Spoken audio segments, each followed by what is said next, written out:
J'ai fait un rendez-vous avec ma gynécologue où j'ai expliqué, donc j'arrêtais la pilule. Elle m'a regardé avec des gros yeux en me disant « Mais enfin, pourquoi ?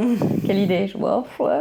On a démarré ensemble, du coup on a démarré par du drainage. Ouais. Ensuite, on a fait un peu de radiofréquence sur ton ventre aussi. Hein. Ouais. Et après, on s'est dit qu'on allait creuser sur la partie diagnostic fonctionnel nutritionnel. Exactement. Mais en fait, il s'est passé même autre chose avant ça. C'est que je t'avais recommandé quelqu'un sur cette partie-là.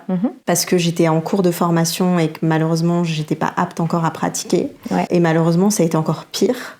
Les symptômes ont été encore pires que ce que tu avais ressenti auparavant. J'ai appris beaucoup de choses avec cette étape-là, donc ça n'a pas été négatif pour moi. À force de faire des tests ou de discuter avec la praticienne en l'occurrence, j'ai appris pas mal de choses, j'ai compris les fonctionnements. Donc ça n'a pas été complètement négatif. En revanche, effectivement, le protocole qui m'a été recommandé n'était pas adapté complètement à ma situation et à mes problèmes. Donc ça n'a pas fonctionné, ça n'a pas aidé. Ça a aidé aller pendant 3 semaines et après c'est reparti encore plus bas.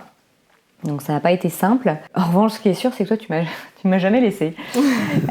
Donc on se faisait des petits bilans et tu voyais bien que ça fonctionnait pas, et donc c'était à la fois réconfortant de voir que t'étais là, quoi qu'il arrive, et en plus je devenais un cas d'école pendant ta formation.